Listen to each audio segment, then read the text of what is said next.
Okay, so let's look at everything you need to know for friction, which you'll get in your matric exam.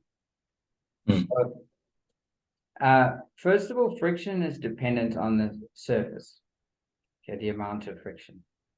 So in grade 10, you were just given the friction. So yeah, you would be told, okay, you have a block and it's on a surface, and the object is moving that way, and then they could say then that the friction is equal to 20 newtons.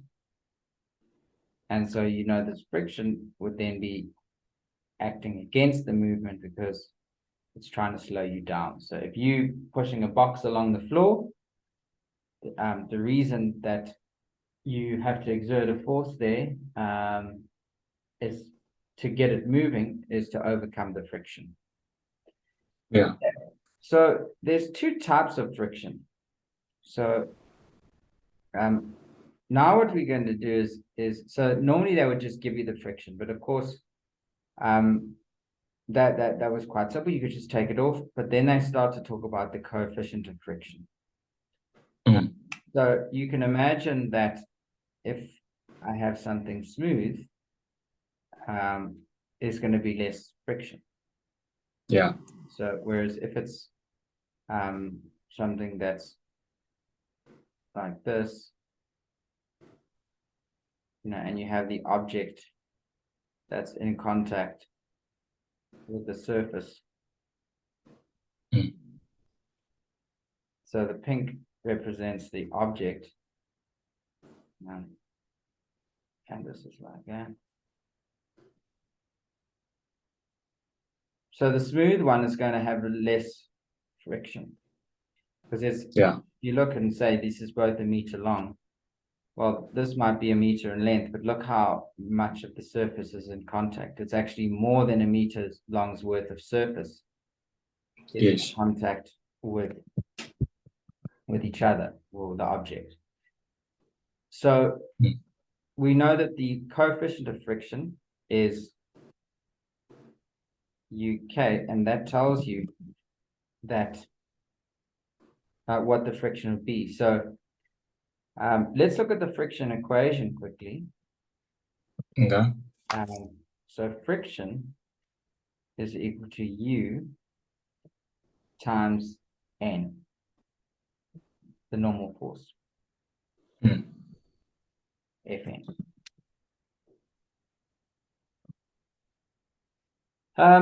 So you'll often see UK or US, and I'll go into why those two are different. But first of all, let's just look at what that means. Well, this is the normal force. So that's the force acting down, right? Yes. Well, gravity acts down, and the normal force acts up to counteract gravity. And so you've got the normal force acting upwards, and the normal force just matches gravity. Yeah. Or it's sort of the normal force actually counteracts the downward forces. Because if you've got gravity pushing down, but say you also pushing down on the box, then there's two things pushing down on the box, and so your normal force has to be bigger because it's not only trying to overcome gravity, but it's also trying to overcome an applied force. Okay, so let's do that in different colors. So we've got these downward forces, and your normal force is the forces acting upwards to go against gravity. But of course, as your downward force increases, then your normal force just increases the same amount. So friction gets bigger as the downward forces get bigger. So that makes sense, right? So F is directly proportional to the normal force. Yes. Now the U comes in. So say U was 0.1 over here. Well, then 0.1, and let's say gravity and all the forces pushing down was 50 newtons, then your friction is 10 newtons. But now let's say you have the same downward force on this scenario, but your coefficient of friction is higher, because also, like say a sticky tape, right? That's or Velcro or something. Those are going to have high coefficient of friction. It's much harder to push something along sticky tape than it is along something that's completely smooth and doesn't have any adhesive. Yes. So this would then double the friction. Okay. So the important thing to remember is your UK depends on the object. And so they will give you the UK, the kinetic coefficient of friction. They will give it to you, or you'll have to work it out. So if they give you the friction and the normal force, you'll have to actually work out your coefficient of friction. But just remember that your UK is a constant in that question, but just because you've got UK as 0.2 in question 5 of paper 2019, it doesn't mean in 2020 that the UK is 0.2 again. It could be 0.3, it could be 0. So it changes, right? So UK or U now depends on the surface. Okay, so that's the first thing. The second thing is this idea of your static and your kinetic. Okay, so let's take this scenario here where you've got the pink and the white, and they are, and you've got a static coefficient of 0.2. So the blue, the pink represents the object. So let's do it again, but let's actually make it look more like an object. So we'll just do that.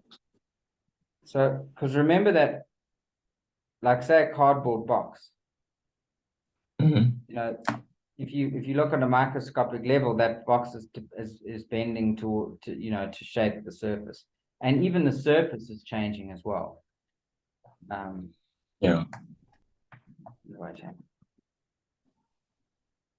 I'm gonna do this properly. Okay.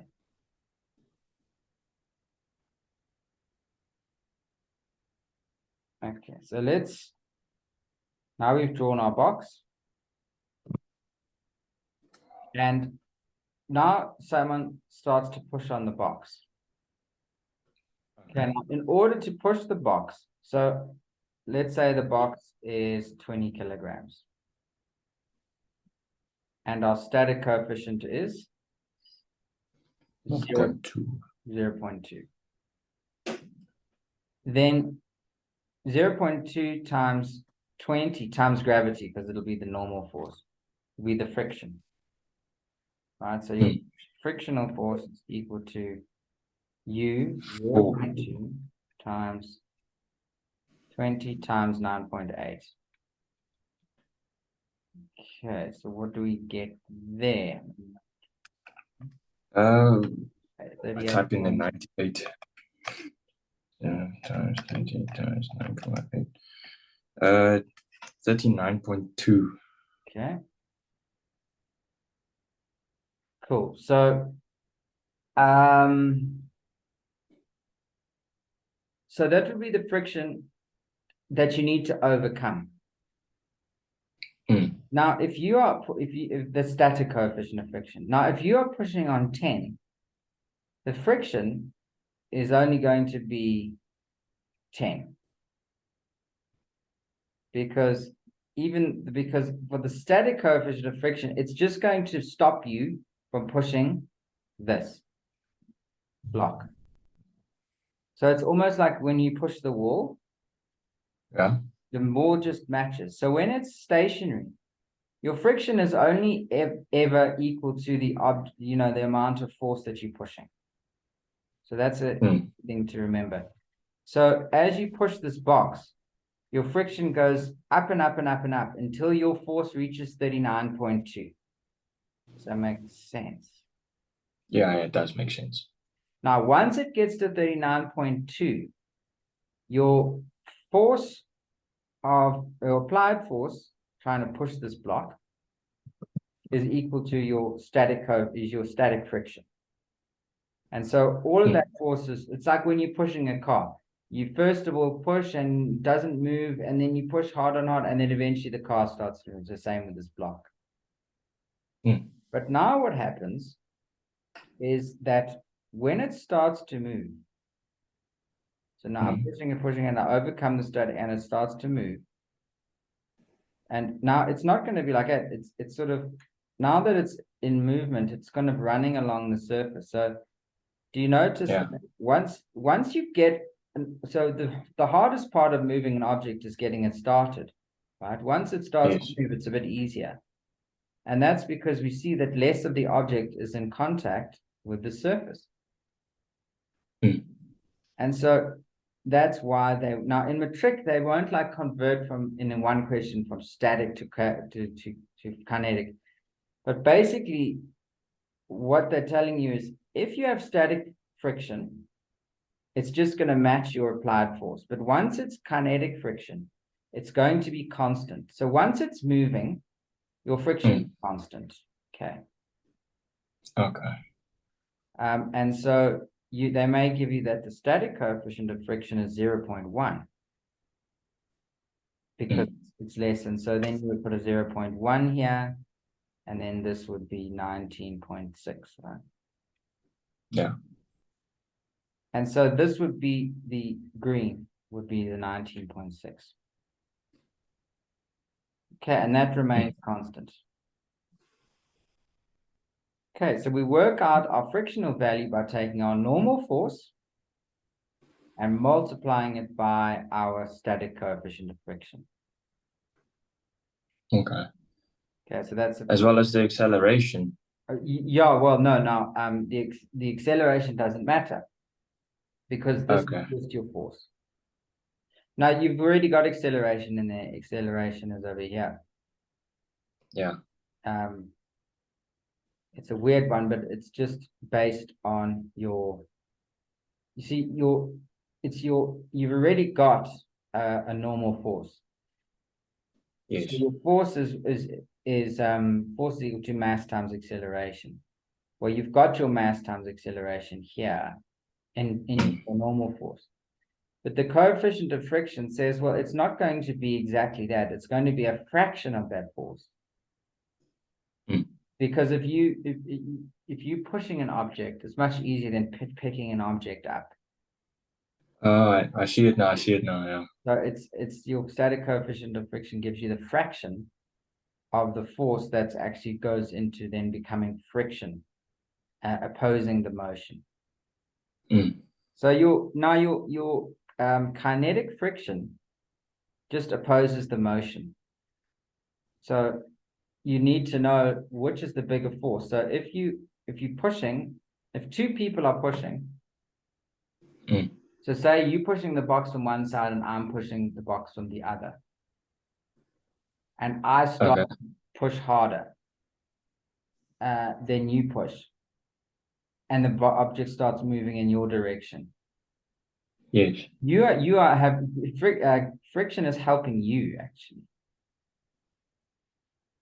Because the object's moving in your direction. So even though you might be moving backwards, you won't be moving as far backwards as if there was no friction.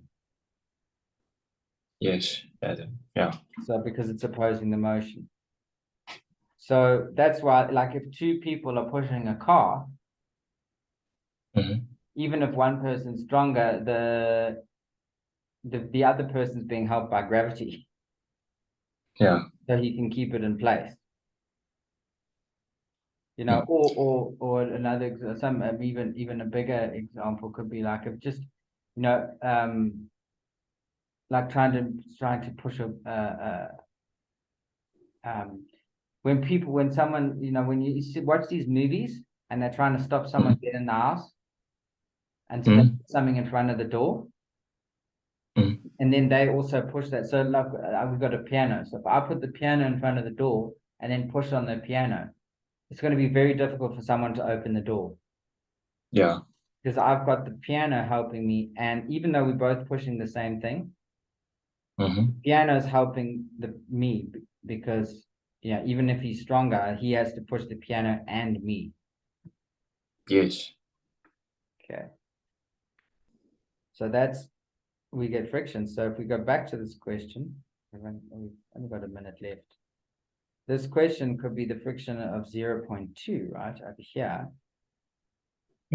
So this value here is not 20 newtons anymore. It's going to be this perpendicular, right?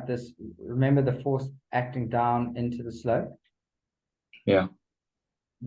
We worked out that one was a 150.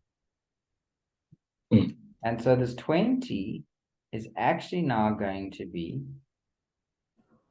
the normal force FG parallel, FG perpendicular, times 0.2. So friction is going to be 0.2 times 150.1. Yeah. Okay, and so that's now 30.2.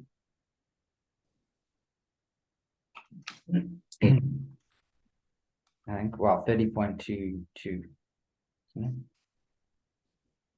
No, it's 30.02. Yeah. Yeah. No, 30.2, isn't it? No, I calculated, yeah. So it gives 30.02. Yeah. Because it's 0.1. Yeah. Okay. Yeah. So we got less than 1 minute left. So this we would now subtract 30.02. And this 20 newtons